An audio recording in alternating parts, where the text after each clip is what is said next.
Michael, for me, the critical thing in Angus Taylor's speech, as I just said, was the moment he said he was talking about immigration. Now, he said, yes, immigration is a critical part of Australia. We all know that. We all are immigrants in one way or another. But he was very, very clear. The door must now shut on radical Islamists. That is what he's promised. It's the first time we've heard that from a major Australian political party. Shut the door on radical Islam. What did you make of it, Michael? Well, that's good. All of the demonstrations in the streets in the last 2.5 years have exacerbated the Australian people's fear and indeed loathing of these kinds of people. But he's got a problem that One Nation is now at 27%, and he's going to have to wind that back. They've now got Barnaby Joyce, and they're going to be a formidable political force. Their problem is going to be everyone wishes a new leader well. How is he going to get the preferences from One Nation if he goes ahead of them in the polls? And they're notoriously slack at delivering their preferences to the main right-of-centre party, unlike the Green political party, which delivers between 80 and 90% of preferences to Labor. Michael raises a great point there, Bronwyn, and that was in fact asked in that press conference by one of the lefty. Seriously, Angus, you've got to stop all this, hey, PK, how you going, all this.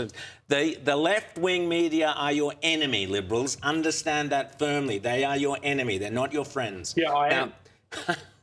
And now let me just ask you, Bronwyn. So Michael raises that point about preference deals. Angus kind of brushed that away and said, well, that's the party machine. Well, that's a disaster. The party machine in New South Wales and across Australia is a joke. It should be dismantled. They're the ones that keep losing. So you can't just go, no, leave it to the party machine. What do you do? No, you can't. With leadership goes the intent and the desire to shape where those preferences goes.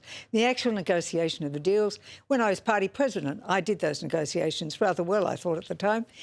You won.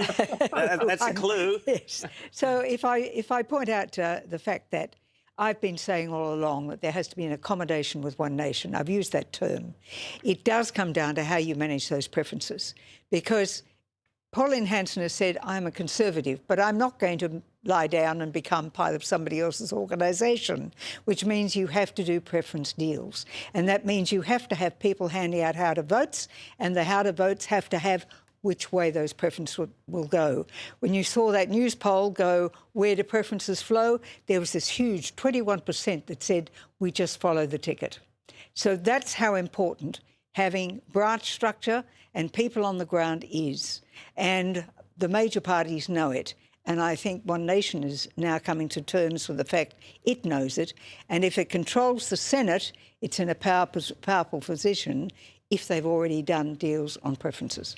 Now, Michael, what's the mood, do you think, in the Labor Party caucus rooms at the moment? They seem to have gone down this juvenile, childish, oh, let's paint Angus Taylor as some kind of, you know, Whig or Tory from the 19th, from a Jane Austen novel, sipping Chardonnay. They're clueless, aren't they? Do they understand that they're now dealing with an economic Rhodes Scholar, that none of them have any serious grounding in economics? They are vulnerable, aren't they, the Labor Party? I think they've psyched themselves into political superiority position because of the dominance of One Nation.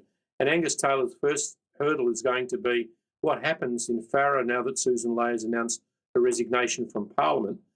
One Nation is often running and will be running very hard there. And it'll be very difficult for him to hold on to that seat.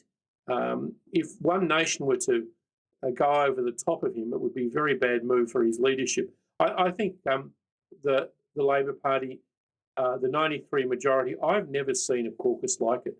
All bland, all do whatever Albo and the Socialist left tell them to. It's a government that should be ripe for the pickings, but I agree. Let's see what happens after this Farrer by-election. I agree wholeheartedly, Michael. Rich pickings for a strong Conservative leader. OK, Bronwyn, just before we go, is Tony Abbott right that Angus Taylor can win the next election, or is Malcolm Turnbull right that Angus Taylor is the world's most popular idiot, or whatever nonsense he came up with? Who would you be backing? Malcolm Turnbull is always wrong. And I looked at him this morning, I thought, my God, he's aged. And he's wearing a pink shirt, which shows his initial intention to want to be part of the Labor Party, which Graham Richardson wouldn't have. So now we're looking at a situation where it is always possible to win an election. Always possible. The Labor Party is looking very smug. It's also looking a bit fearful. That attack on Angus Taylor last week in Question Time was pathetic, truly pathetic. So, and their little ads that they're running out now, equally pathetic. So, yes, Tony Abbott did get it right. Yes, it is possible.